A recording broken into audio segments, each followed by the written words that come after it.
Anyway, ladies and gentlemen, happy Christmas. Sit back, grab a beer. It's going to be a ride. As I said, we ain't ducking nothing. So without further ado, let's get on to the first question. And I won't say who sent these in, but it is from the X community. So thank you. The first question is, why did the SNLF need to exist in the first place? What problem were we actually trying to fix? Trev? Because I needed something to do. No, it needed to exist in the first place, and we've probably mentioned this a little bit in the past as well. A lot of the coverage that you guys don't get from newspapers and places like that, which is through no fault of their own because of the way print journalism has gone more into an online thing rather than actually a physical pickup on that. I looked into quite a few places, and while you could get the most accurate, up-to-date stuff of what literally had just gone on, in some places you couldn't find a league table or even a fixture card for the weekend. So you couldn't even, if you wanted to go and see a game, and there are people that still do go out and buy newspapers, the local ones, even, you know, the mainstream ones that do cover some of the leagues as well. So my aim literally was to create something where everyone could go into one place and find all the information they needed. And if I'm honest, we're how far in, Mike? So 2.5 years from when we started talking? Yeah, because I remember being pissed up in a hotel. I was in a work meeting, wasn't I? Somewhere up, I don't know, Birmingham or something. And we hadn't met in person. You know, we talked. I loved your work. I thought your work was excellent. Love reading your columns. Thought that you were someone that could tell a story. Yeah, tell and give the exposure. So that's where I was interested. I think it was just some sponsorship at first, wasn't it?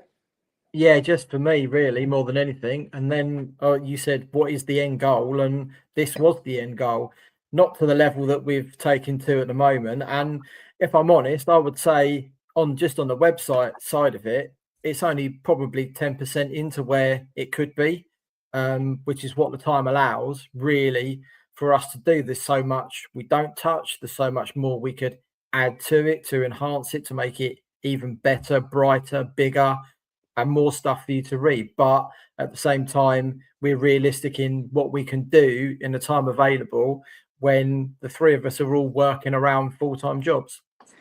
Yeah, I mean, before Gareth jumps in, I think there's still a perception, guys, out there that this is our job. Okay, that's not the case. That's not the case. You know, we all have jobs, we all have children, we all have families. But we wouldn't change it. You know, we make time. So, I mean, what do you think, Gareth? Because you know, you got young ones. Yeah, it's hard, isn't it? Like, and look, just to add on to what Trev was saying there in terms of there being a niche for it. Like, I think we'd spoken about it probably about 10 years ago. To some podcast, extent. yeah, we had, yeah. About doing just a Sussex non-league podcast, but well, I think it was just before we went into lockdown. Then we went into lockdown, other things happened. We both ended up on another podcast before actually. But you were successful on that, and you won awards on that, and you should be commended for that. Yeah, absolutely. But I think me and Trev both. Say again. I had to bring in the right guys. Yeah, absolutely. But I think there's still lots more to come from us. I think if we could all make it our full-time job, the coverage on Sussex football will be up there with some of the best in the country, right? I'm not sure my wife would take that. Yeah, I have a full-time job. You guys have a full-time job. Right? You're jet setting around the globe. I'm selling coffee, but in a very small business that's very successful and does really well. And I have a 2-year-old and a 12-year-old. Like, both of your kids are a little bit more grown up. Trev, not so much you, but they're both a little bit more grown up, require a little bit less. And sometimes I am not the most reliable person when it comes to getting on a Wednesday. I really struggle. But no, I wouldn't change it for the world. Not at all. Absolutely love it. Okay. So we established that. Next question. Be honest. Did any of us think this would last longer than a few episodes? And we're talking about the whole brand here. We're talking about Dugout Diaries. We're talking about SNLF. Trev? Go on, Gaz. Oh, all right. Go on. I think... Did I think it would last this long? Yeah, because I've seen other worse podcasts last a lot longer. I think that it would have lasted this long and been as successful as it has been, as you said at the start, with over 1,000 week in, week out, all the hits to the website, the engagement we get on social media and everything else. No, I thought, and actually when I thought we brought the Dugout Diaries in to go unscripted, I thought, oh, that's it, we're all done now. I'll be honest, like, because it was that little bit edgier, but actually I couldn't have been further, I couldn't have been more wrong if I tried. I mean, I think you're right. Trev came to me with numbers before, numbers that he wanted to achieve, targets, let's say. Look, I'm in sales.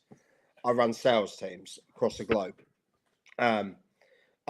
He was telling me these numbers and I was like, he's talking shit. He's absolutely talking shit. This ain't going to happen. This is going to be a flash in the pan. This is going to be money pissed up the wall. Do you know what? Fuck it. I'm in. Okay. That's what he does. Yeah, it's impulsive. And to Crev, you're not Crev, you're Trev. To Trev and Gareth's credit, every target they put in place, they not only beat, they smashed. And when I mean smashed, if they were working for me as salespeople, they'd be driving Ferraris. They were doing that well. Literally, I couldn't believe the numbers that were coming through, especially as we were going up against, I'd hijacked you to deadline day transfer from a successful podcast at the time, you know, and I really thought we were well up against it. And to be fair, it happened. It really did. Trev, go on, gloat. Tell us that you were right all along. Well, yeah, I did think it was going to last longer than a few episodes. I didn't expect the figures to take off as quick as they did from when we first started. Even the first two we put out on my own Substack platform hit far greater than what they should have done, and people were still listening to those. When did we start? September last year, I think, the podcast. But and people still didn't we have, like, our first episode was like 100 people or 60 or something, like, people listened to it? No, it was over 100, which was what I wanted for a download number to start with, and then that was just the pilot, so it wasn't even a proper episode one. So when we stuck episode one out, I haven't had a look recently, but I'm sure in total it's had over 300 downloads, and we recorded that, like, 12, 14 months ago. So did I expect us to have a spin-off podcast within a month or two? No, not really. But as we said at the time, though, there were a lot of people that had stories to tell, people that have been in non-league football a long time, a bit like Neil Warnock, who's on the old Christmas jumper for this year. They weren't quite the right guests to put on a show of the magnitude of what we were making on the SNLF. So to create the Dugout Diary was a perfect platform for people to be able to give the stories that they could, tell some of the things they'd never done before in some cases as well, and put it out there. And that's been the beauty of what I've always said as well. The only boundary lines we have are the county lines of West Sussex and East Sussex. Everything else can go beyond that. You can push it as far as you want to go. Even they're a bit blurred, didn't they? Even they're a bit blurred, yeah. With a lot of sides from Surrey and elsewhere in our divisions as well. But then we embraced them as well as, when we could just do what some other pods do as well and just kind of alienate those kind of clubs, only talk about the ones that actually belong inside their county line. So yeah, I always thought it's going to be a winner. It's just where you take it to. Great. Okay, so the next question we had in What did we completely underestimate? Now, if you don't mind, I'll go first because I do the, you do the content side, I do the business side. I'll tell you the one thing we underestimated: cost. Absolute cost. Let's just say, right, to put on a live show like now, it's probably going to cost 50 quid, all in all, with everything. Okay. If you're doing that 1-2 times a week, you can see where the money goes. Yeah. Not only that, you got web hosting, you've got domains, you've got advertising, you've got blue ticks to get you verified. You've then got banking and stuff like that.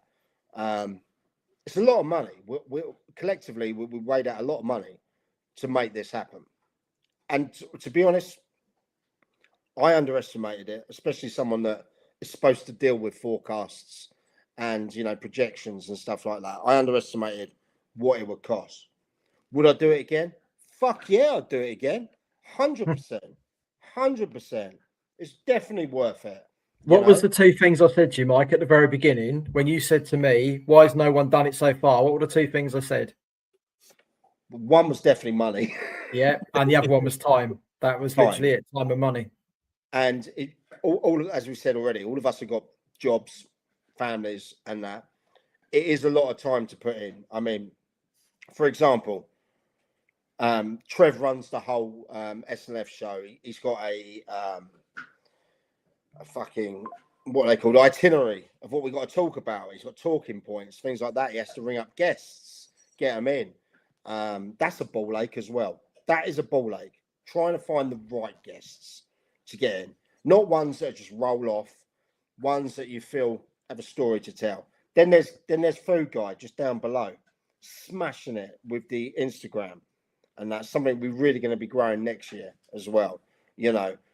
Going to games, getting the missus to say, when you tell them every Saturday, I'm going this game, coming back half cut. Well, he's not my, and then having to explain why you've done a couple of £100 at football the day before, So that is definitely. But what lads, what do you reckon we underestimated? I think you hit the nail on the head, to be honest with you. Time and money. But we underestimated. I think Trev always deep down knew like that there's a monetary cost to it. And I don't think the people that listen and tune in, week out, necessarily know how much it costs us just to function season to season. Like, we're second season in now, and I'm telling you now, it's a 4, maybe nearly 5 figures in what we've spent, and probably even 5 figures over the last 2 seasons. Yeah, raw and unedited. Like, it's a 5-figure sum that we've spent over the last 2 years keeping this podcast and putting the content out that we put out. And to be fair, this is where we shout out our sponsors. New Style Apparel. Noah Suter, Glenn Suter, and they're just about to drop their clothing line, by the way.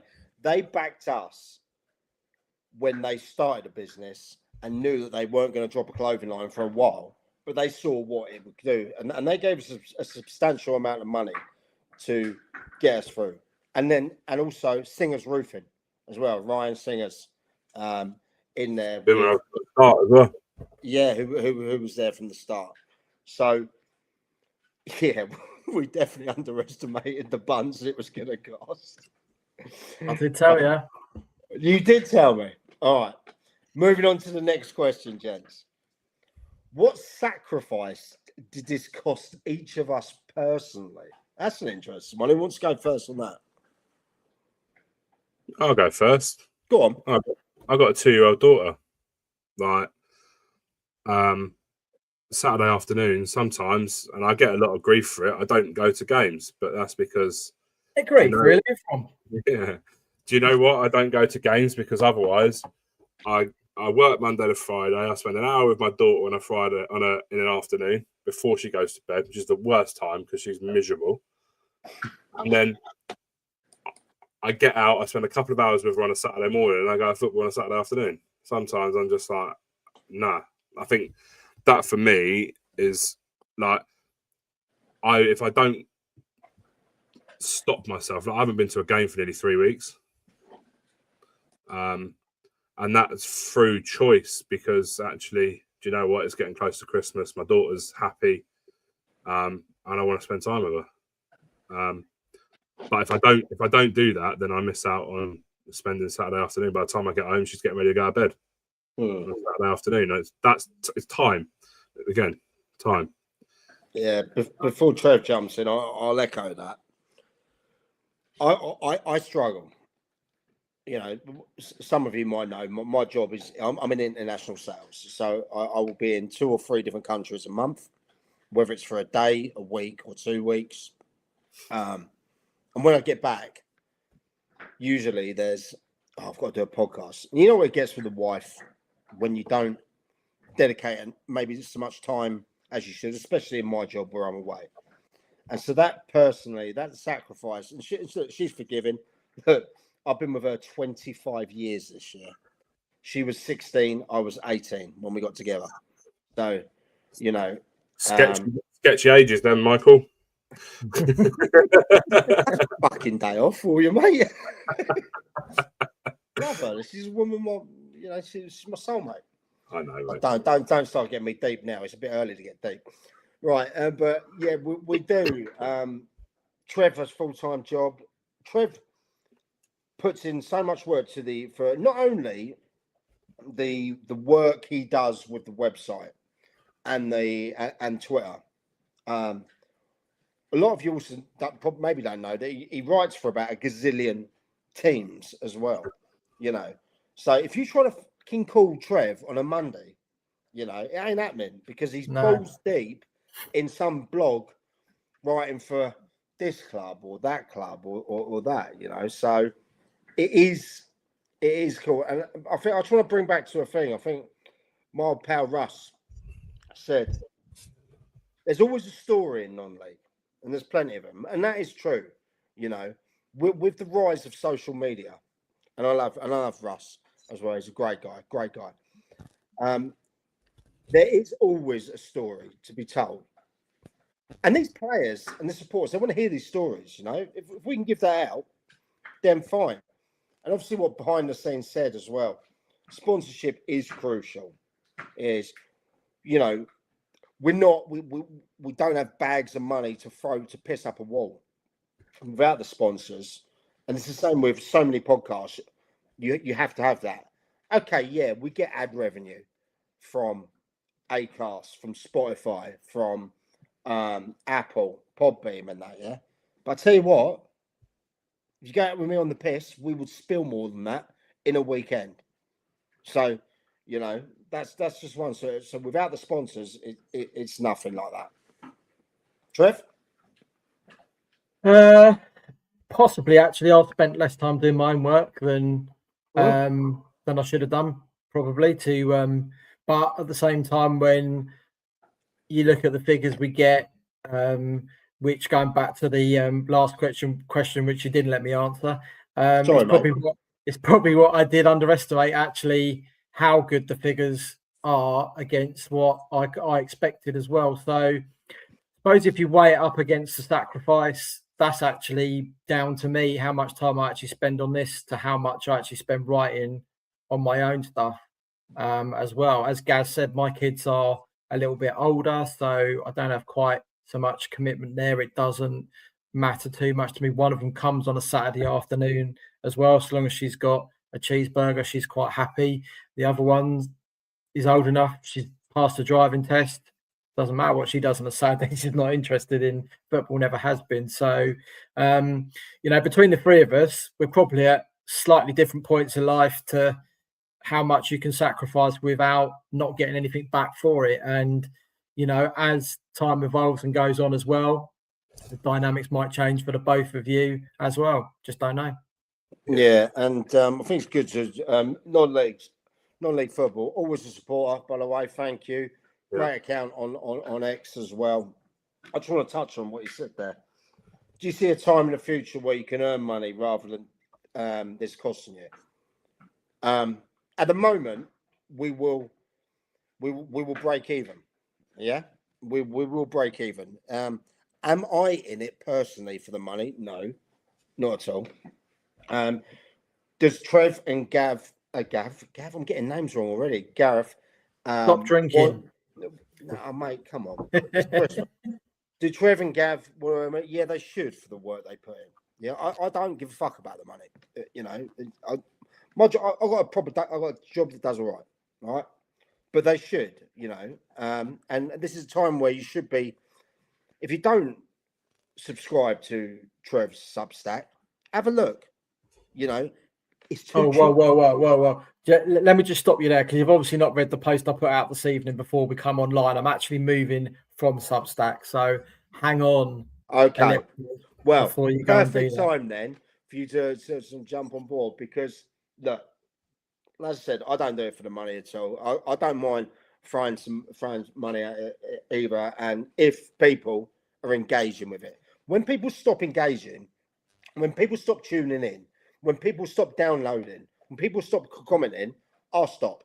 Yeah, because I have other things to do. But at the moment, I love it. You know, Gareth, I'd love to see Gareth do something in the cooking world or something like have something, you know, some kind of like his own gig where he does something. Trev's potentially, he's been nominated for an award, you know, editorial award. I hope everyone went out there and voted for him as well. Yeah, but only once. Yeah, only once. I mean, I sent all the bots out, mate, and voted. You know, That's all right. As long as I only voted once, it's fine. So, in answer to the non-league out there, just to answer that question, from my before you move on, but from my point perspective, I don't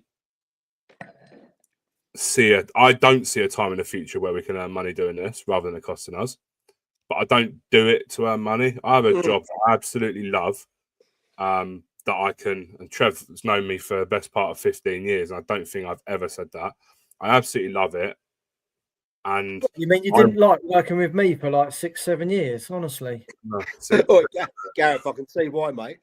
I just think for me to be able to go to games, have enough money that in the business that I can pay for my burger review and pay for my match entrance, that's enough. I don't want profit out of it. I want to just, and I don't even necessarily need that. I've been paying my own football for the last 15 years. I don't need it, even longer than that, but I don't need it.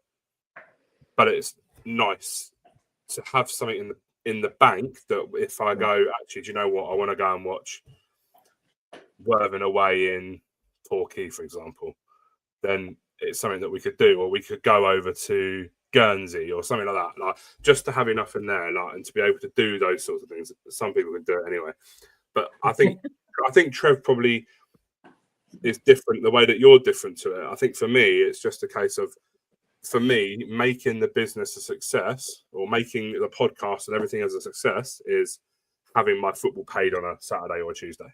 That's all I want. I don't want better than that. Yeah, shout out to any teams that want to let food guy in and give him a cheeky free burger. It won't affect his rating. Exactly. You can't buy the burger, man. Give him the burger for free, but make him pay to get in. But then I don't. Yeah, but then the clubs need it. The clubs need the money, so I don't necessarily want free entry from the clubs unless like they go, we insist. I don't want that because you need the money. Like, we just want to try and give you the money out a little bit like the Premier League should be doing, but we won't get into that. Let's move on. Just quickly going back to Russ just pulled up for him. People lurk, they don't always interact. You guys in the media reflect and narrate what's going on. Sum it up. Maybe put our points of views and results across, you know, open up doors to unknown areas. It could happen, Russ, you know. We're all for it, you know, but we keep kicking on. Next question. Oh, this is going to be an interesting one. And if you don't mind, I'll go first on this, if that's okay. It's your show. At what point did we nearly split up? Now, outside of this circle in this room here, there was a time pre-season when Mike McCaffrey lost his shit. Okay. We'd worked through pre-season where we were trying to keep the views up, trying to keep the people engaged. And then I got the right hump. Trev jumped on another team's podcast before pre-season. Oh yeah, the special, yeah. the one he used to be on, right? And for me, I've always been that guy that takes loyalty as an 100%. You know, I'll be in the trenches with you. I'll stand with you. I'll take a bullet with you, and that's what I ask. I took it the wrong way, big time. You know, I was ready to go. Fuck everyone. I've had enough. I'm not doing this. You know, we're trying to build something here, and I saw it as he was jumping on to a rivals podcast when I'd tried to put the work in pre-season with other Dugout Diaries to keep interest there. I admit I was wrong. I took it wrong, big time. But that's me. That's my nature. That is my, you know, I'm 100%. If I'm 100% in, you've got to be 100% in with me. You know, what I didn't see was the bigger picture. That he was doing it to, you know, the engagement with the other areas in and around the people that don't watch our ones, and that it took Gareth to be a mediator to calm me down and say, do you know what? Put it this way. So I admit I was wrong. So that one time that I thought we would split up was then. That was pre-season, and I threw all my toys and everyone else's toys out the pram, picked them up, stuck them back in the pram, and chucked them back out again. And if it weren't for Food Guy in there, we may not be having this conversation now. So I admit I was wrong. And you won't ever hear that again. And since then, I've accepted every single podcast offer I've had to go on, which has been about 20 million. And I'm available for podcast work if anybody wants it. Exactly. His loyalty is unheard of, his loyalty. So we do that. We encourage it. I jump on other ones. Trev does. Gareth does, you know. It's not about us. It's about non-league football. So I don't get asked to jump on other podcasts. That's because you're normally unavailable. Yeah. Next time, hold a podcast at Arundel, and he'll be there. Oh, yeah. Right. So I'm sure that sums up that question because I put my hand up there. Now, the last question for us as a group: what are the plans for next year?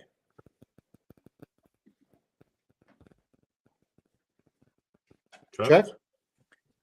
Plans for next year. Well, thing being though is that's difficult in as it is because although we're going into a new year 2026, we're only halfway through the football season. So effectively, that's the sort of time we start thinking about what we're going to do through the close season and then into next year. So I always find it kind of tough to answer that because you're not at an end of a year as far as I'm concerned from where the football season runs.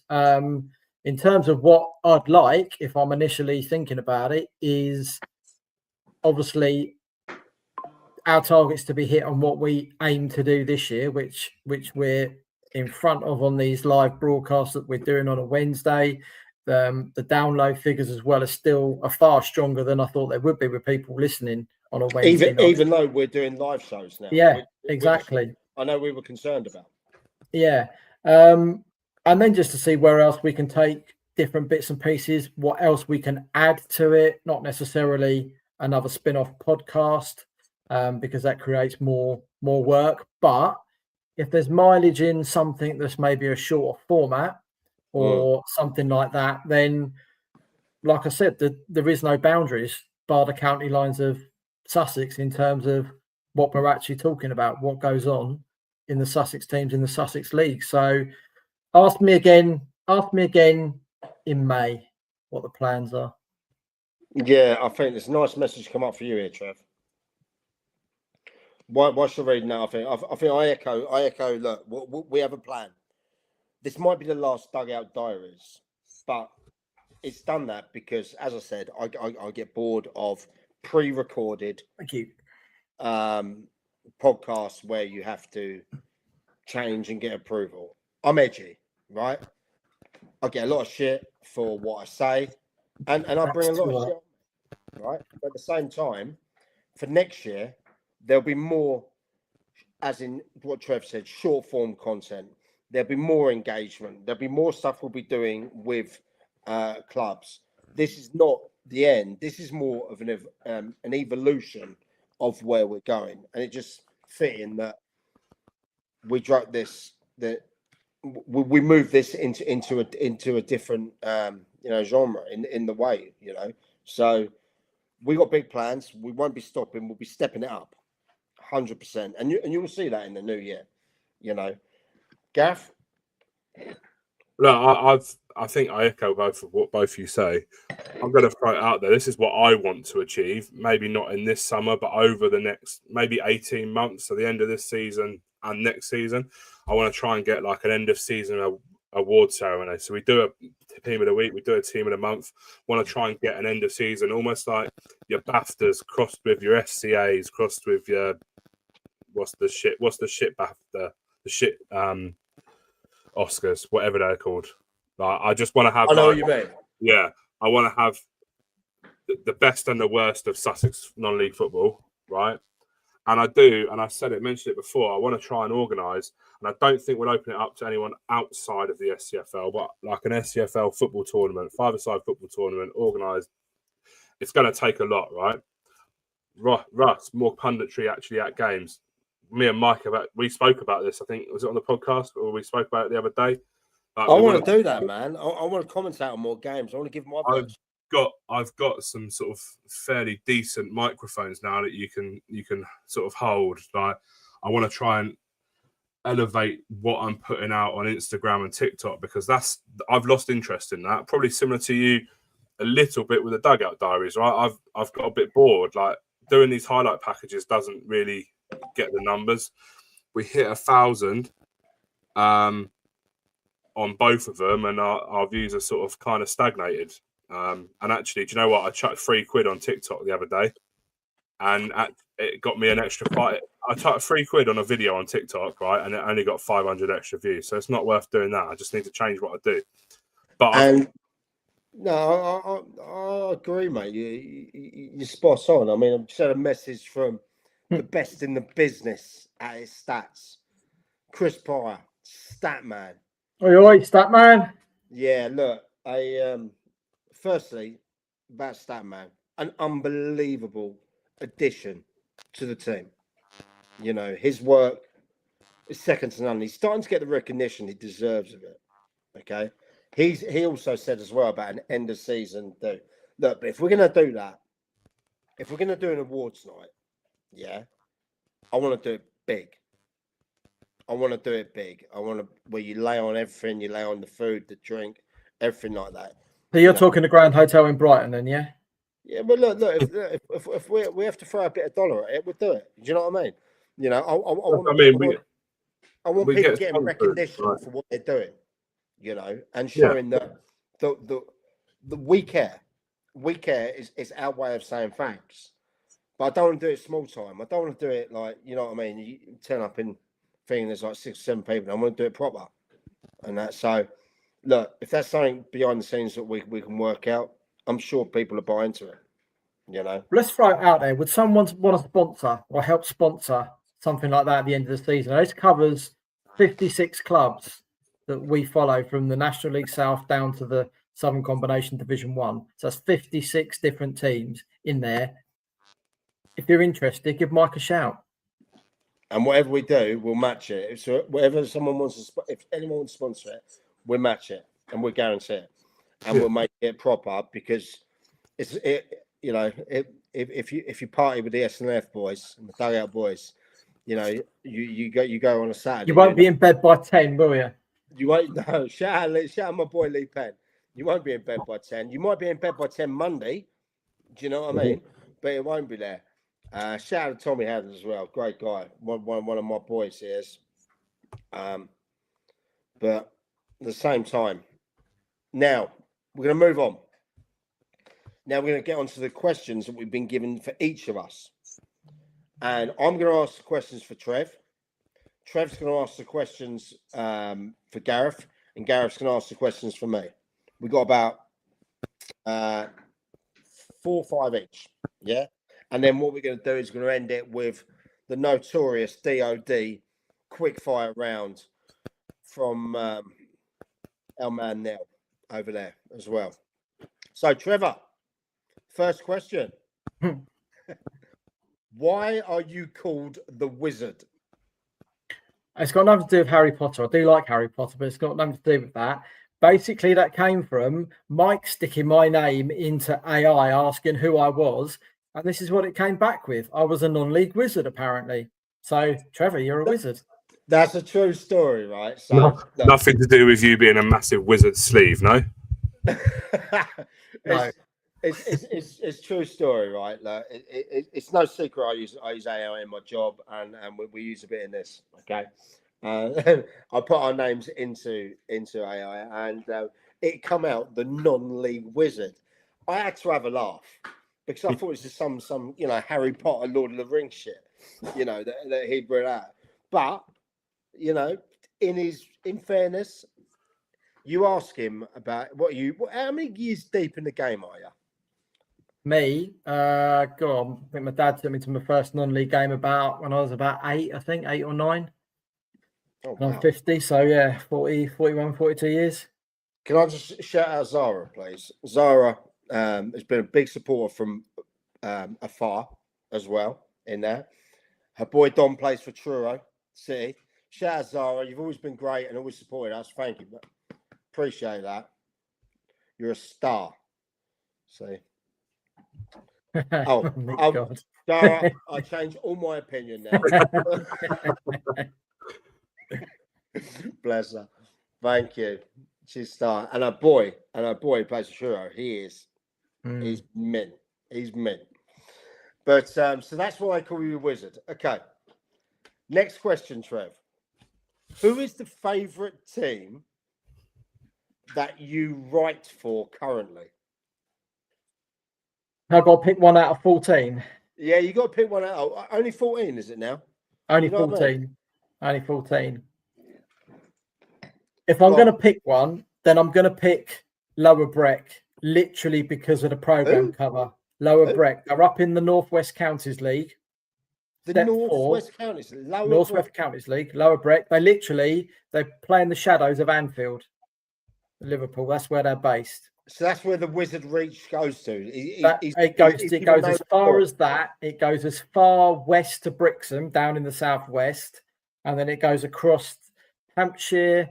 I don't think I've got anyone in Surrey. Bottom of South London, through Sussex, and through Kent. Currently, there where it goes.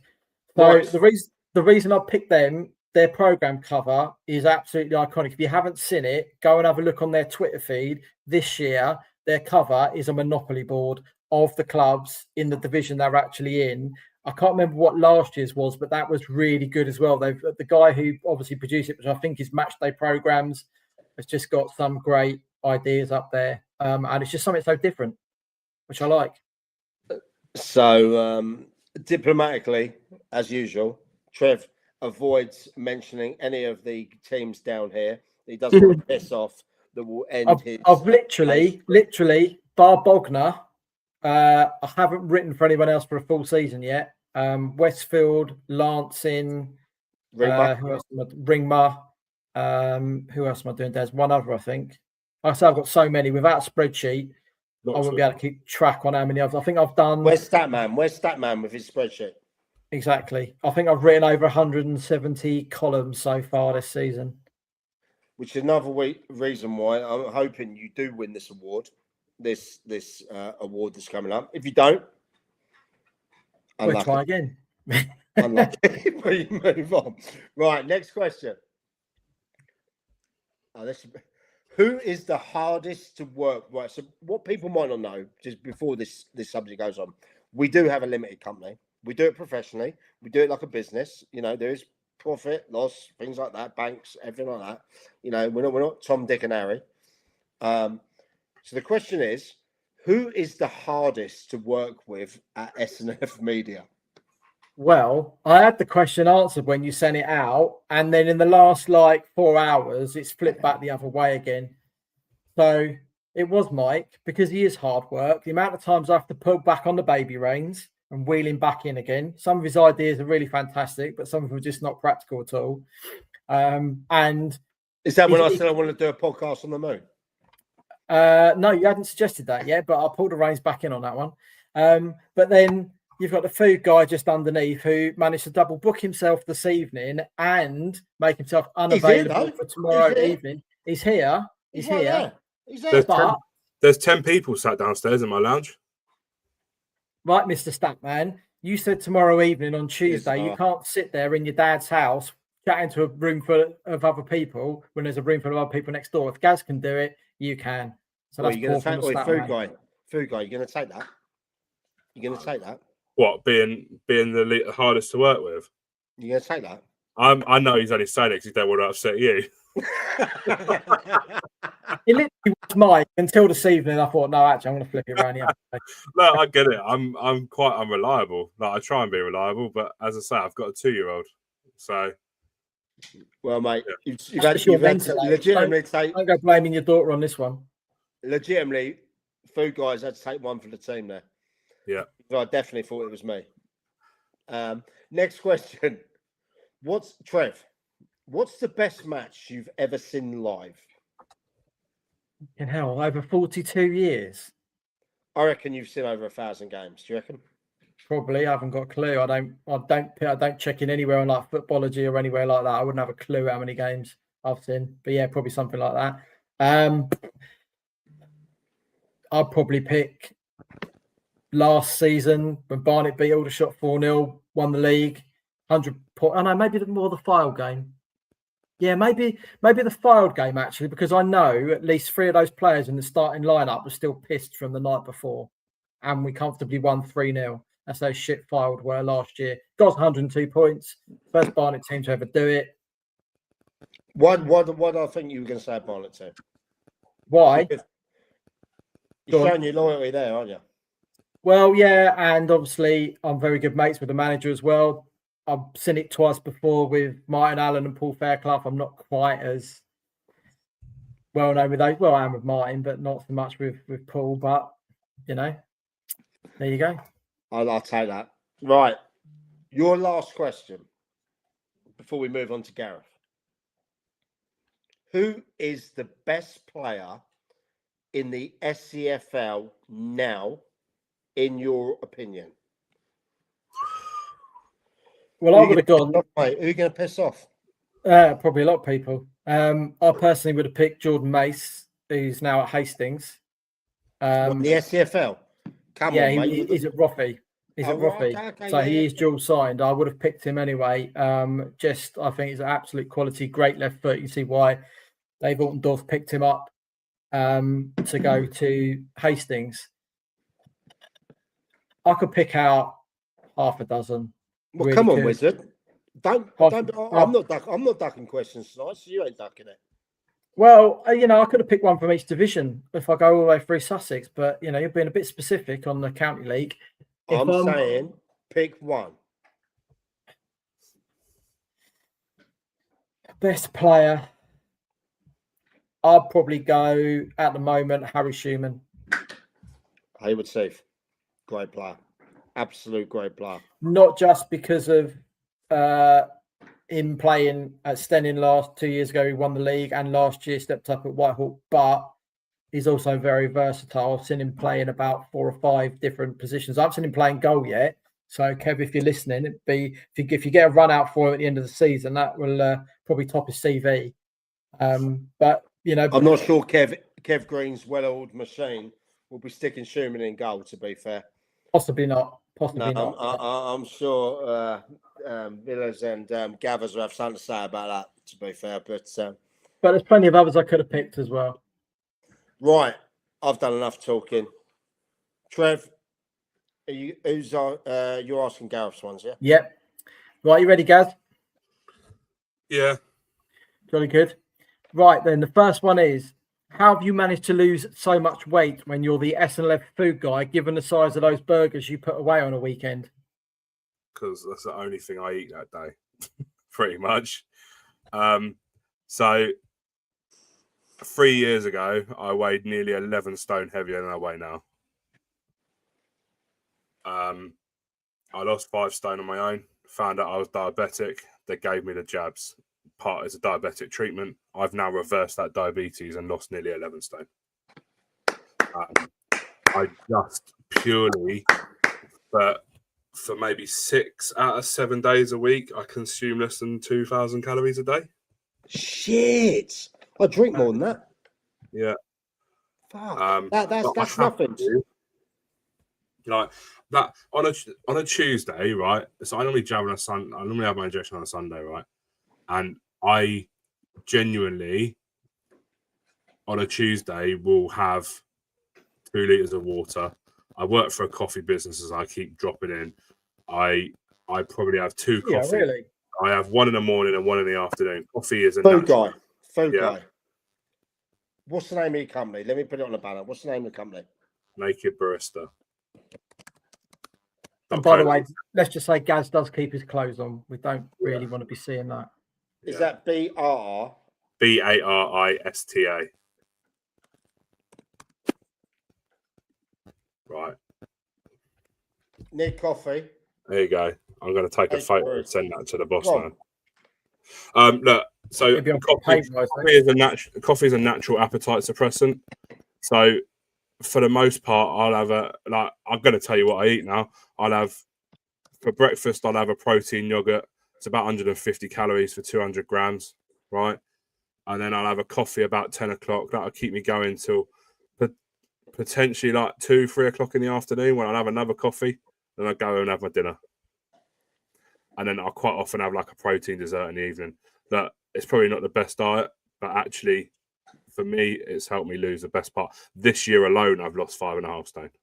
I think you've done an incredible job, mate. I really do, because I know how much you wanted to do it. I know. I've still got 4 or 5 stone to lose, but like for me, that is like the most important thing for me was reversing the diabetes. So when I was diagnosed, it'd been 2 years in March, right? I was embarrassed, right? I'm 35, 36 years old. It was one of the most embarrassing things that's ever happened to me, because I'm still young. I shouldn't have had it. But Trevor vouch, I used to eat like shit. I used to drink a lot more than I drink now. Like, I just lived a relatively unhealthy lifestyle. I'd go to the gym so I could have a kebab every night. Like, that's the kind of balance there. I love that balance. Yeah. But I would go to the gym so I could justify eating shit. And now I don't go. I haven't been to. That's been done pretty much without the gym. Like, I haven't done it with the gym. I've just purely done it by changing my diet. So in January, when I go back to the gym properly, I will hopefully lose another couple of stone next year, and that'll be me done. Like, I want to try and just balance it out and live a fairly relative. Was Statman's just messaged in the group? Yeah, Chrissy, and said it's inspirational what you've done, and I echo what Chris just said, because we all know how hard it is to lose weight.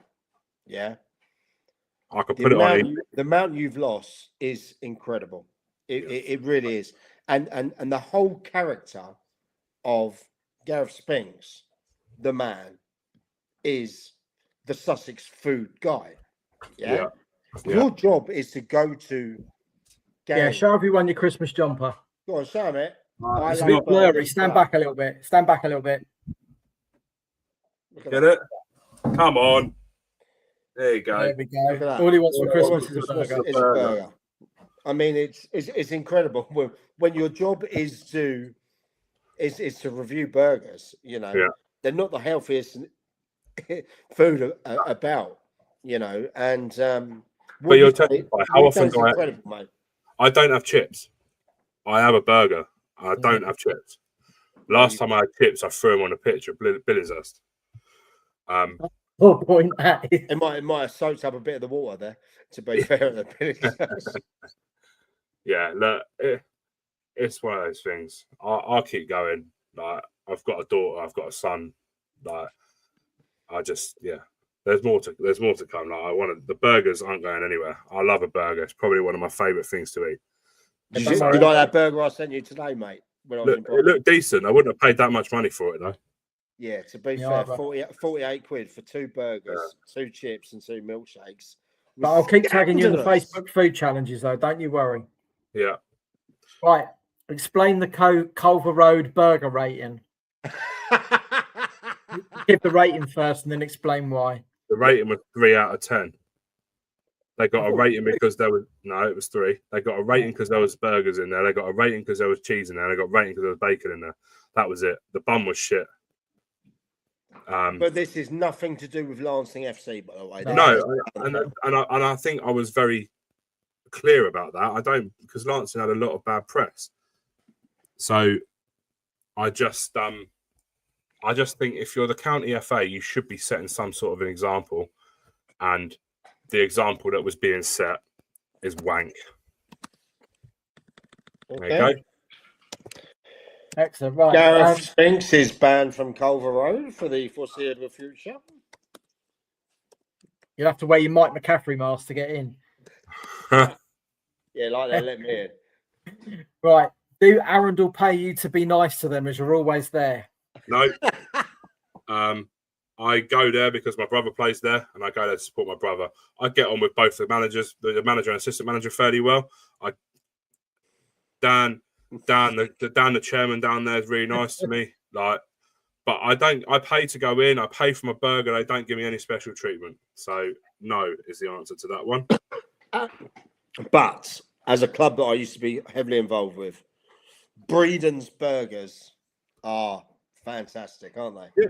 Yeah, they're good. Yeah, not the best, not the worst. They're not standing stonkers, are they?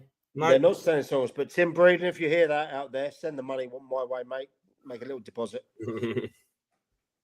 Right, okay, your next one. Right, bearing in mind you're at Arundel 9 times out of 10 in a season, who's your favourite manager in the Southern Combination Football League? Do you get anywhere else to see anyone else? To see any other managers? Are we going favourite manager, or are we going the best manager? No, the word was favourite. Oh, you've been told, food guy. Okay. The head teacher has spoken. I'm going to give you both. I'm going to give you, who I think has the potential to be the best manager in the SCFL, and I'll tell you my favourite is. You're making your own questions up now. Yeah, there you go. No, I want to hear this. I really like what Tommy Haddon has done in terms of the social media and opening up what he's done there. He's always, like, if I go to a game, he'll always message me on a Monday, ask me my thoughts on it, wants to know, wants to improve. And actually, away from the fact that we did a whole thing on Ringmer and Westfield last season, I actually think he's all right. He's a nice guy. And he comes across, you get a lot of managers who are a little bit like, and a bit angry. He can come off the pitch, lose it, and he'll go, I was beaten then. Yeah, I can co-sign. I respect that. I can co-sign that. Tommy Haddon is a diamond. And for everyone out there who maybe wants to get an insight into who Tommy is, there you go. Cheers, Tommy. He's watching. Look, he's watching. Tommy. He's not a big man anymore. He's a thin man. Check out Tommy Haddon's on TikTok, Mind of a Gaffer. It is an amazing insight and a real insight into a manager of an SCFL team who has come up from intermediate football to senior football in his first year, and it's well worth a listen. I tell you what, and he don't mince his words, doesn't he? You know, he says it how it is, and he's real. So yeah, shout out Tommy. And Tommy, you got the bank details, mate. Make sure you make that deposit. Now. Thank you. And my part of that, I think that the best manager in the SCFL, away from your likes of Hammy and Kev, is Moshe. Tough not to argue against that. With Mo, with God on me, Mo. Yeah. He, that's there you go. I've said my piece. I'll get some grief because I'm sure it'll get back to someone at Arundel when I go and watch Jack. But luckily, Jack's injured. He's done all his ligaments in his foot, so he's out for a couple of months, I think. So, I spoke about Mo on another podcast, and I said that I've never found anyone that's had a bad word to say about him. No. Yeah. You know, I've never had a bad word heard about him. Mike, what do you think of that comment, mate? Leave my man Billy alone. Non-league, I loved you before then. Mo deals. He's the guy that you win or lose, you will be dealt with class, hospitality, and you will go home from a game thinking not about the result, about how you were treated at the game. Yeah. You know, he is that kind of guy. Yeah. You know, and he's a very intelligent guy. He's a deep thinker. And he's a guy you can bounce things off. So yeah, I can't argue with that, mate. Not at all. Not at all. Right, and your final one. Yeah. Are you concerned about Mike's drinking on the podcast? Is it excessive? I'm not concerned. Sometimes when he opens his mouth, I do get a little bit like, oh, my arsehole goes like that. Only a little bit. Only a little bit. Nah, he's all right. He'd be a bit boring without it, wouldn't he? Look, right. Let's set the record straight. Look, I work a stressful job. Yeah. I come home. This is my downtime.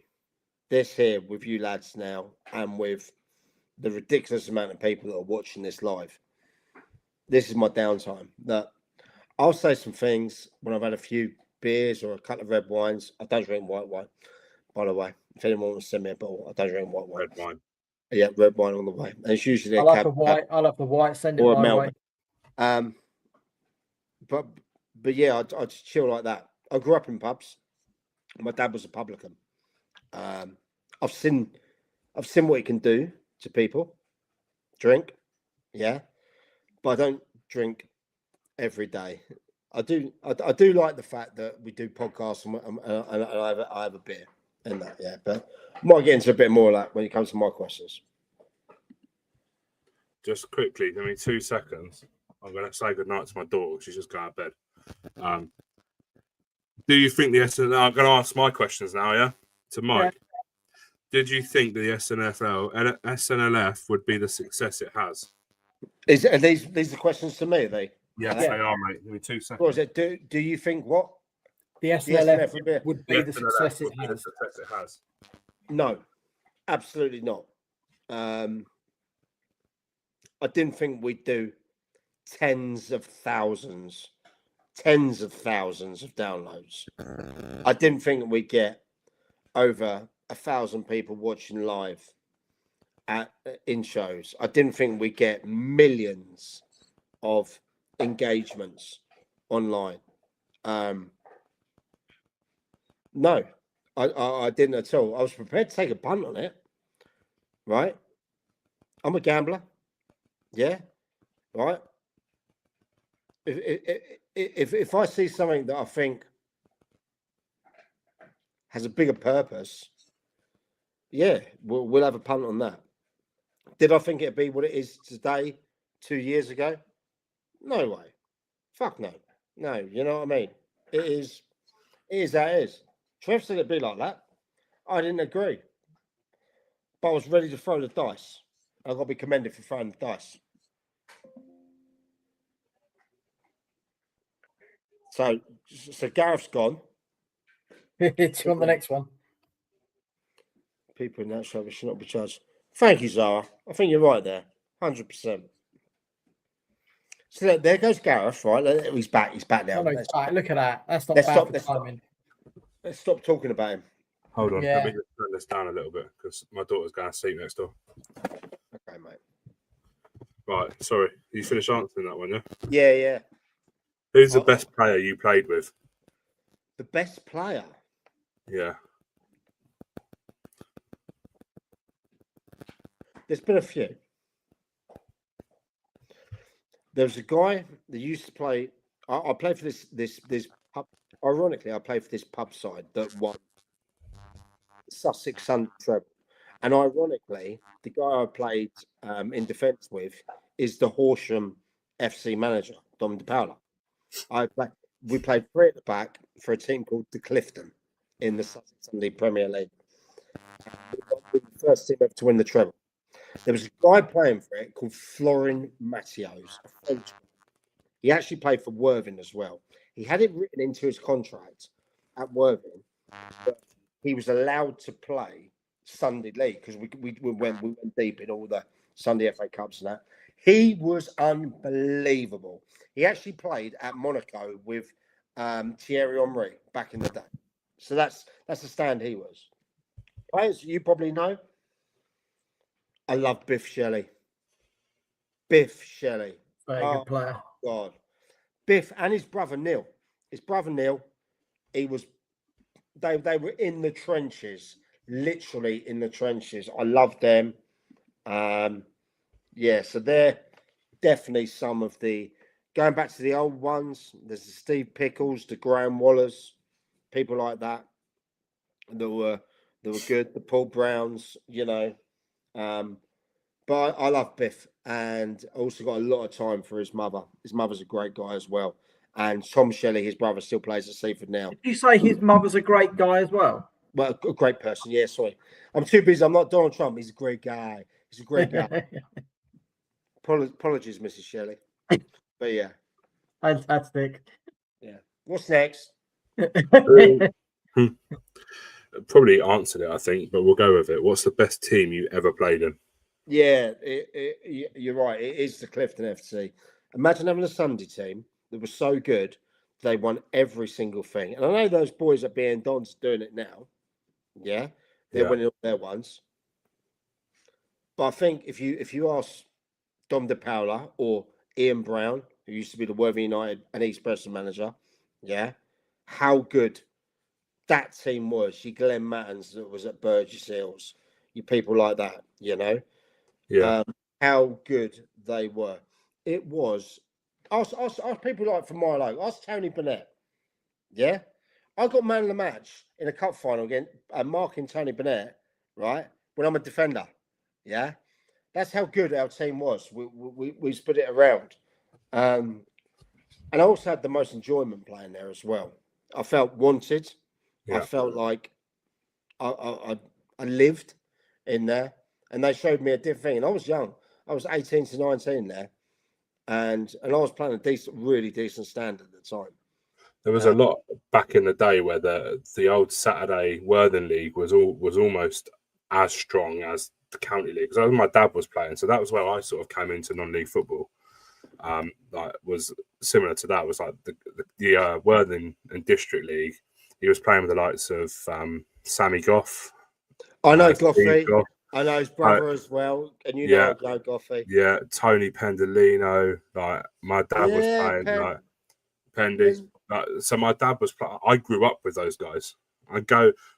Sometimes I go out with them on a Friday night. Like, so it's good. You had the old Mr. Chalet, and then now his boys doing bits at Haywards Heath. Yeah, Tom Chalet. Yeah, you know, there's that there. It's interesting because I really enjoyed that time. You know, there's actually a book. They've written a book about us, the Clifton. It's by an inspirational manager. And imagine taking a team of borderline thugs that could play football, and then they managed it in with Dom DePaula's managerial coaching creativeness. Okay, and there's a book out there called "Where Do I Find 11?" Yeah, "Where Do I Find 11?" by Hayden Potter. Got a few pictures in there, by the way, if you ever check it out. I'm sure it's in all good bookshops.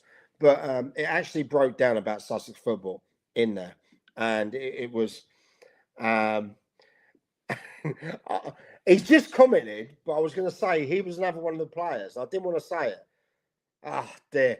Right, I want to talk about this guy because he was one of the ones, right? So that is United City. That's Glenn Suter. He's a current, co-manager at Worthing United. He's also one of the sponsors, and I'm not doing this because he's a sponsor, because he's a real guy and he knows what's real. He was brilliant. Centre midfield. Didn't run around much. Didn't do that. But he's that guy that you put in the middle and he play it around. A baller. Do you know what I mean? A baller. The one thing about this guy that's just commented, he infuriated me. When we were playing in vets leagues, when we were older, and we had a decent team, he'd take the penalties in key games and Panenka them. But not, the Panenka where you just tip it over, but where you put your foot round back and you flick it. Do you know what I mean? So you cross over your foot. So you're basically stepping over the ball and flicking it with the other foot and shooting it. I was effing furious every time he did it. Good job he's a sponsor, otherwise we would have fallen out. Love you, Sonny. And Russ, Sally knows from deep. He's one of my day oneers. So that's my things. Next question. Final question. No, you missed one. Yeah. Who is the person you dislike most in non-league football? Who is the person I dislike the most? Yeah. Oh, shit. I'm in enough trouble with the Sussex FA as it is.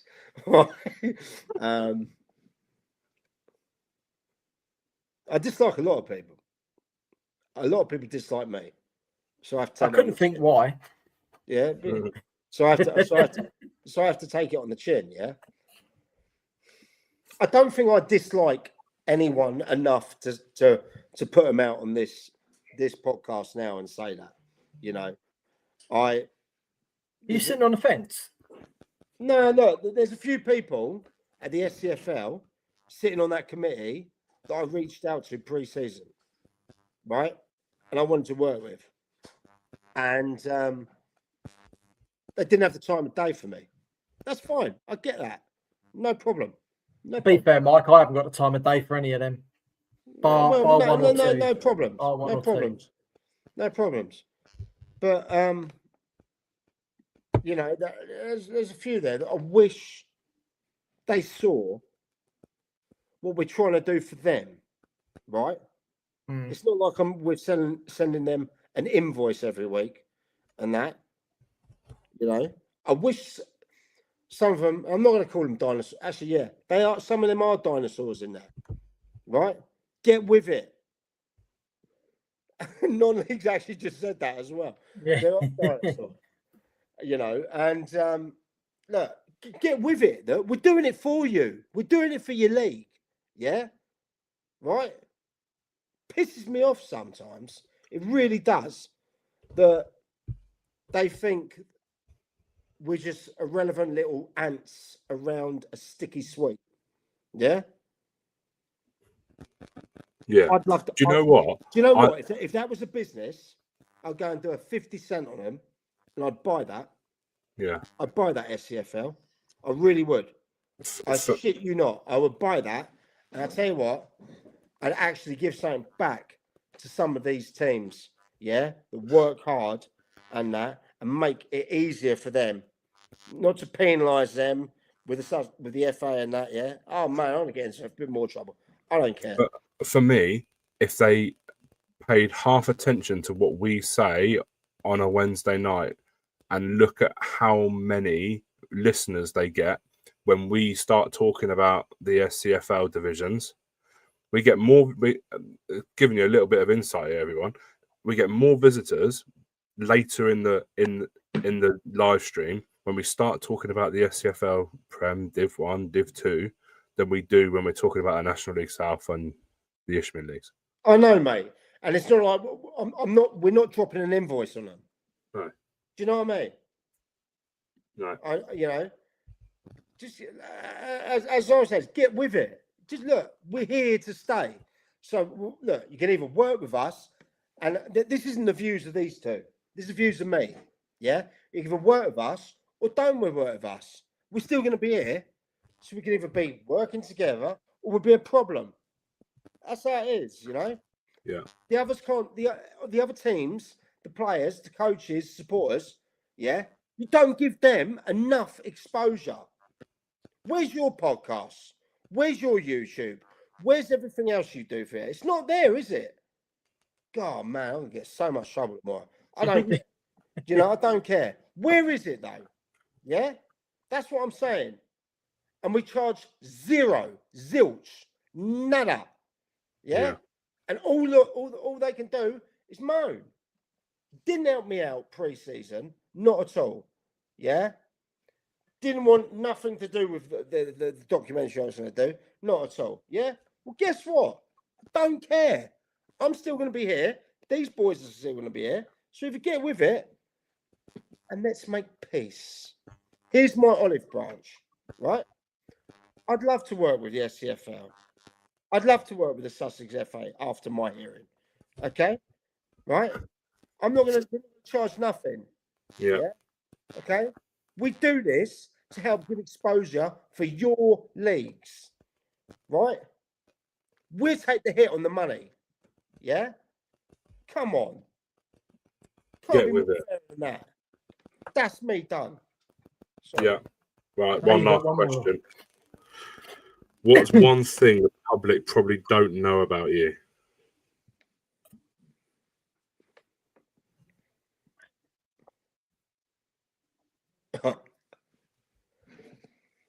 So this is the one I didn't want to ask, wasn't it? Yeah. See it off. All right. Fuck it. It's some real talk now. What's something people don't know about me? I wrestled with this, answering this question all day. And I thought, I'm going to stay true to it. And I'm going to go out with a bang.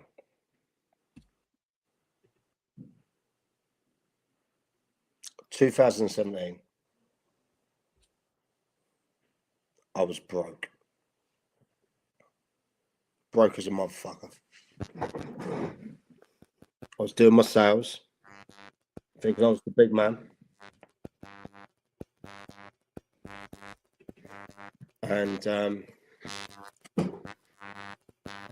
basically, I had a deal.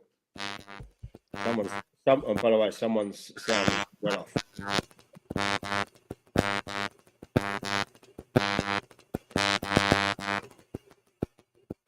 Yeah. You hear me? You hear Can me? hear you. Yeah. 2017, I thought I was a high flying man. International sales. Going mad, doing it big time. I had a deal that went south. And when I say south, I mean it went so south. I was spending the commission in my head, going through. I became massively depressed. I became a shit husband, a shit father, and I did the most stupid thing someone in my position could do. See, I'm not going to avoid any questions. I took a massive drug overdose, and with the aim to end my life because I was that depressed.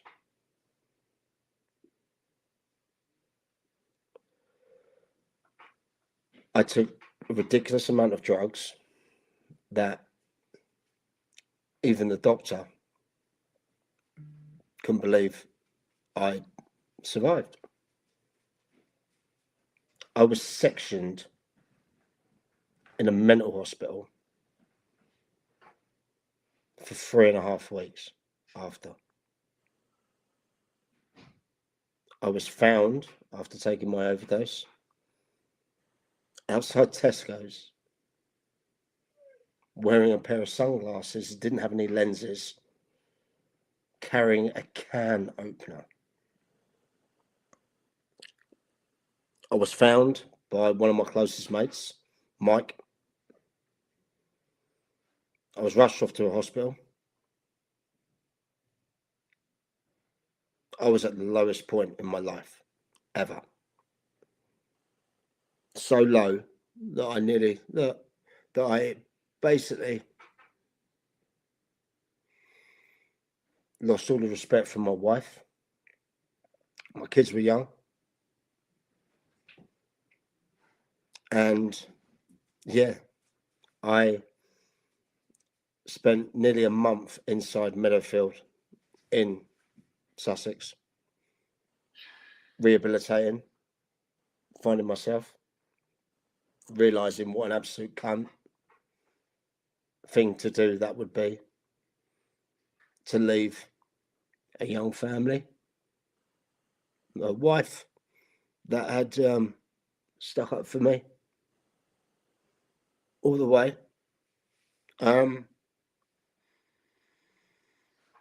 It was hard, you know. I'll tell you what was hard. It's when young children come and see you, they're visiting you, and then asking why dad's in there. I was on suicide watch. This is real talk. No bullshit, no cap. Fuck it. It's the last one. Let's get it out there. Closest people know that to me know. I took so many drugs to end my life that it was inconceivable that I could ever be alive. You know? And I turned it around. I turned it around because I had people around me in that 3.5 weeks come and visit me, come and known that there's more to life than money, success, greed. It was family. It was seeing on the other side of a glass window your 4-year-old son walk off, your 9-year-old daughter turn around and ask why daddy's staying there, your wife having to deal with the shit that you left behind. That was some proper soul searching. Yeah, that was some proper soul searching in there. It's one of the reasons why I do this. It's one of the reasons why I got involved in youth football.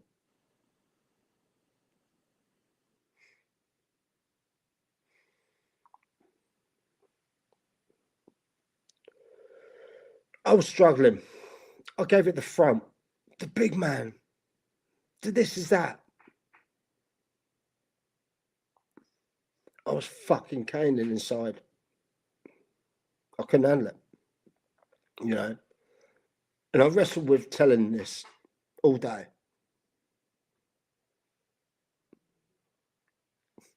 Will I regret in the morning? Fuck no, I won't. Because that's what this show's about, being real. Yeah. And I look at the absolute CUNC I would have been, leaving a young family with a wife to deal with all the problems. And I battle with drugs all the time. I'll be real. Yeah. It'll be a continuous battle in there. Okay. I've got an addictive personality. If you wanna party, I'll party for 2 days. If you want to gamble, let's go to Vegas. You know, it is what it is. I'll never change, but I've learned to control it. I have a great support network around me. What Trev did by bringing the Samaritans into the SNLF this year, that was real, and that hit home. And by the way, these two that are watching this now don't know this. This is the first they've actually seen it. Yeah, but it can happen. If you do need to speak, there are people out there. And I'll tell you what, I'm fucking living proof, yeah, that you can hit fucking rock bottom, right? and think absolutely nothing goes in the world against you, but you can come back. And do you know what? For the last ever Dugout Diaries, I wanted to say that because this is a time of the year where there are people who are struggling. Yeah. And yeah. So the one thing you don't know about me is I did try to commit suicide. I couldn't even get that right. I ended up in a mental hospital. And guess what? I clawed every single fucking way back. Yeah. And I'm here with these wonderful guys now. Yeah. Giving it back. So there. That's it.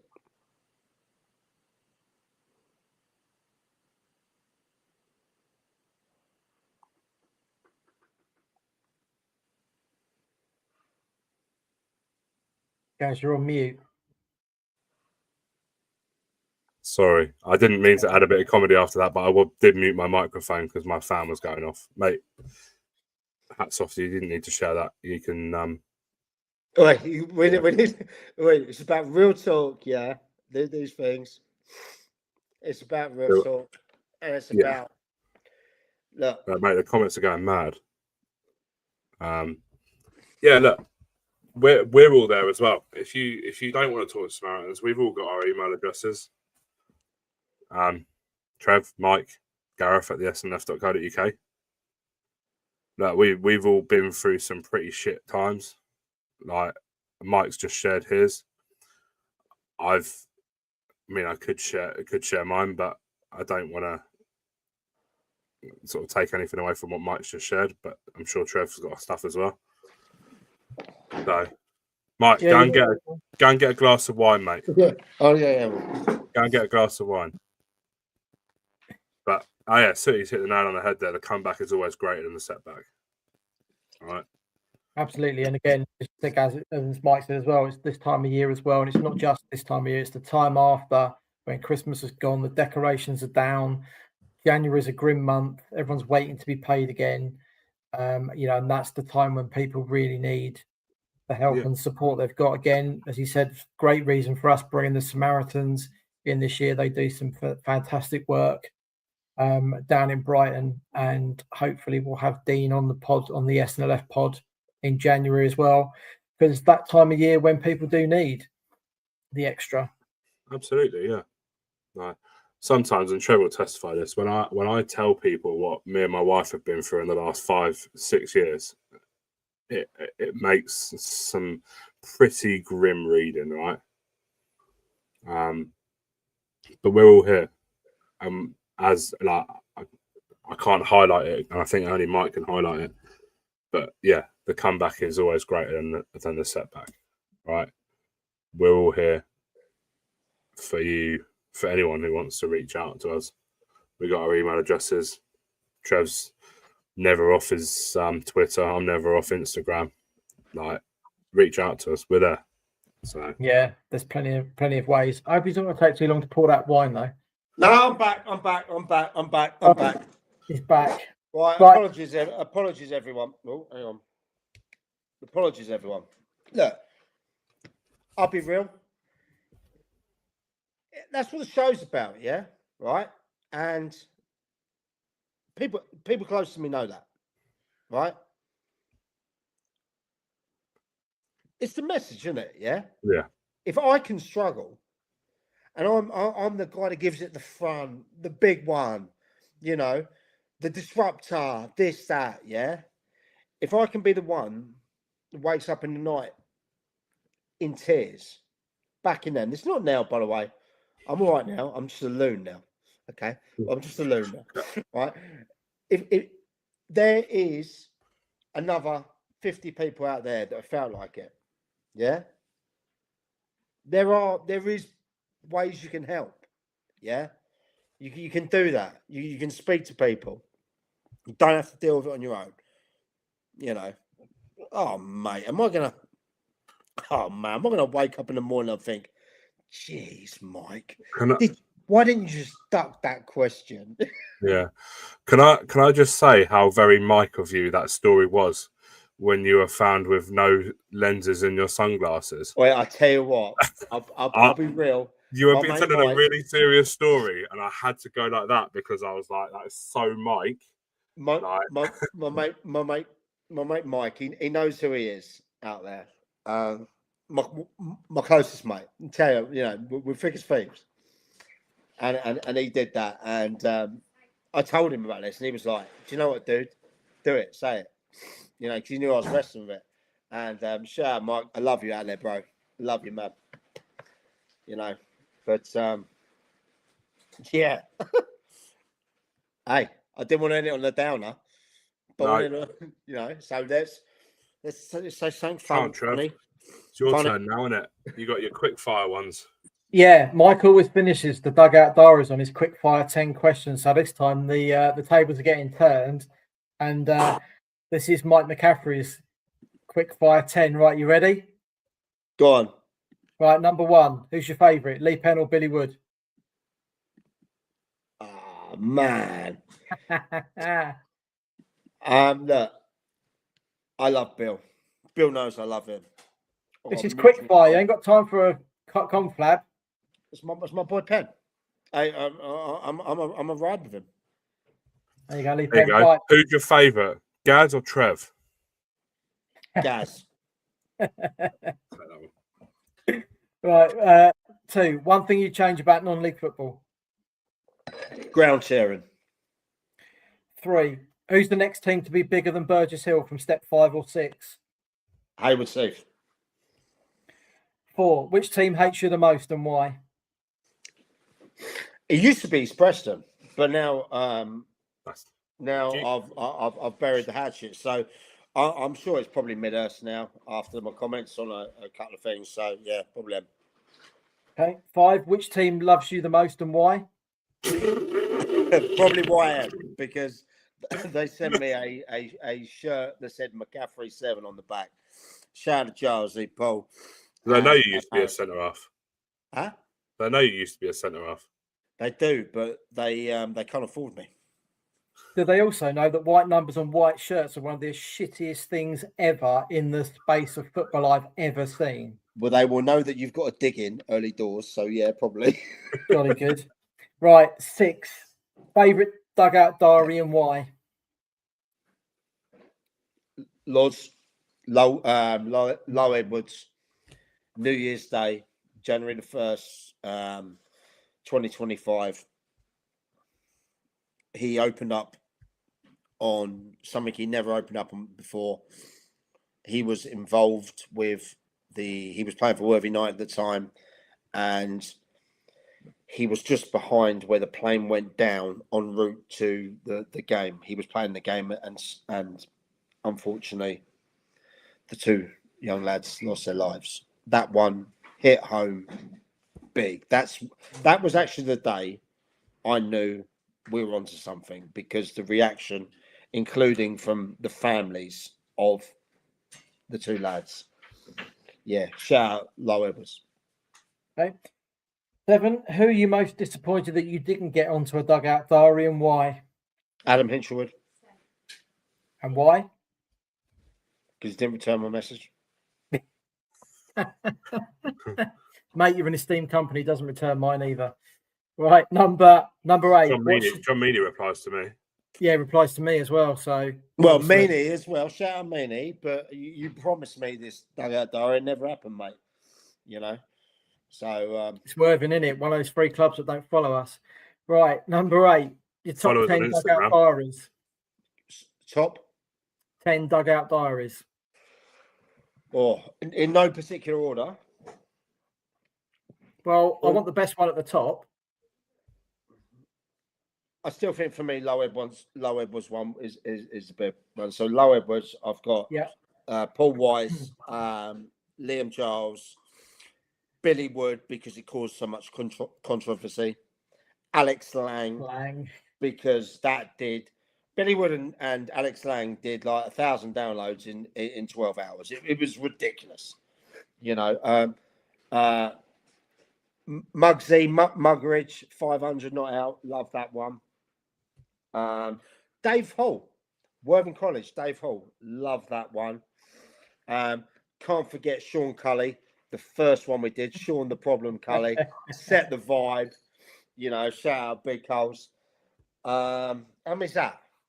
I've been counting. I asked you, so I didn't listen. Love the Hague one. Hague Kingston. Hague Kingston was Okay. good.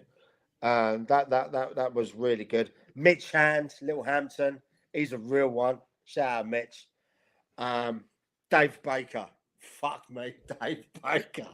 Because he come out with some of the best quotes in there, you know, in the thing. And he was doing it tongue in cheek.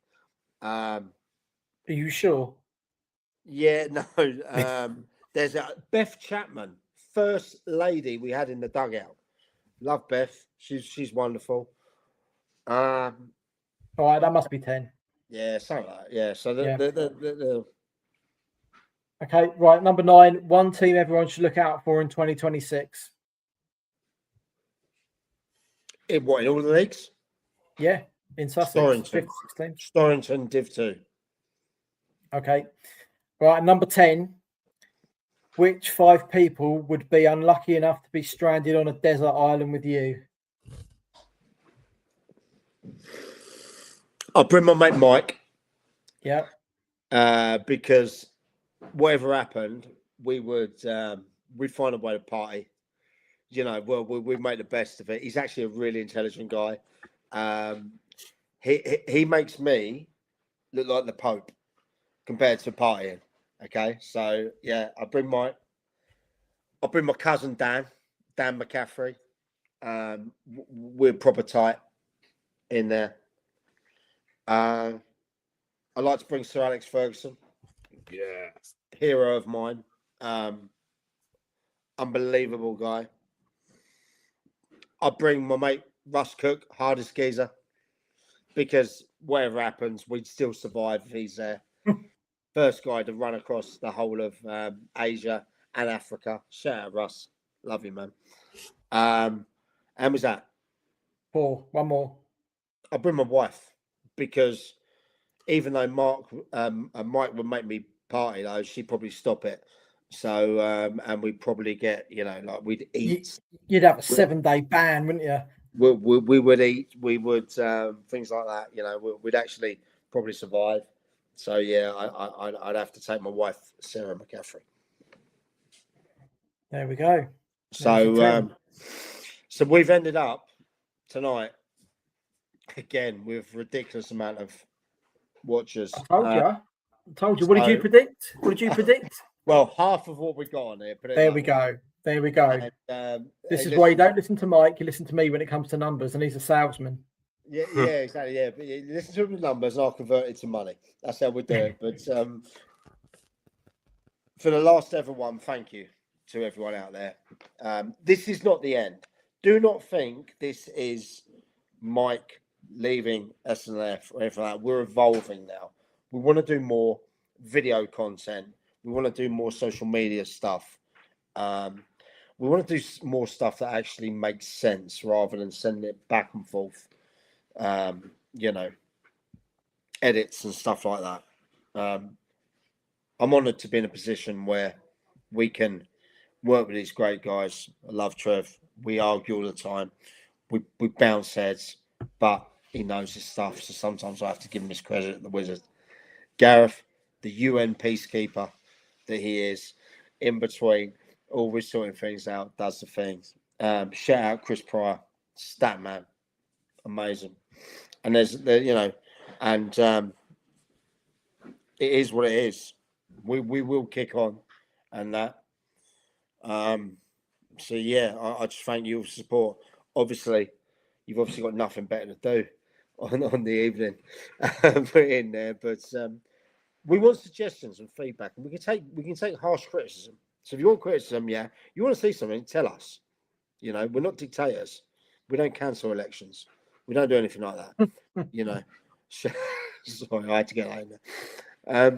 But it is what it is. We ain't going away. SCFL. It's the time. Sussex FA. It's the time for goodwill, for gestures, for olive branches. Please, this is my last ever call out to say, please work with us. Don't go against us, because we don't want that. You know.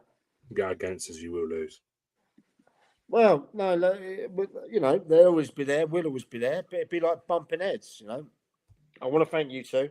I want to thank Trev for all the work that you do behind the scenes, in there, in the website, the content, you know, keeping me on a leash, which probably is not the easiest thing to do. I get that. I want to thank Food Guy, Gareth. He's you're a great guy, and more should be done with what we're doing with your food stuff and your content and that. You know, Ryan Gaylor, I'd like to thank Ryan. He was there. He's obviously took on a fantastic role at Whitehawk and that. Director of football. Lee Penn, who's been there with me all the way through as Probably well. lives in his bed by now. He probably He's close. He'll be getting ready. He'll be doing his teeth now, getting ready. He'll be having that nightcap, won't he?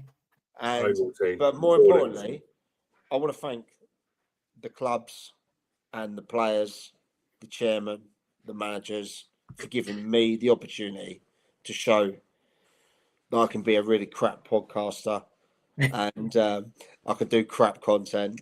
You know, I feel you. I know you felt sorry for me, but I feel you. But unfortunately, it's not goodbye. It's time to kick on again. So, yeah. And with that, Dugout Diaries is now done.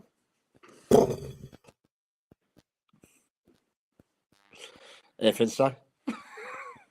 Bye. Round of applause. Right. Everyone. Some roses and stuff. Everyone, if you didn't think you were bored of us now, we got the SNLF special, the last one, next week. No, it's tomorrow. Tomorrow. Sorry, mate. Yeah, it's the third one. Yeah. And and then we're done. It's SNLF tuning in tomorrow at 8 o'clock. But for the Dugout Diaries, we are now moving into more video content. And we might even have a little special on the line for a certain team, as in why always them, coming up. So I'll keep you posted about that. But for me, I'm out here. I'm going to see my beautiful wife, my kids, and then regret everything I've just opened up to. Nah, don't regret it, mate. You can't ever regret that sort of thing. Love you all. Happy Christmas, all. Bye-bye. Take care. Bye. And once again, thank you for the support. And by the way, incredible numbers. Absolutely incredible numbers. You need to find something else to watch now. Bye-bye. Happy Christmas.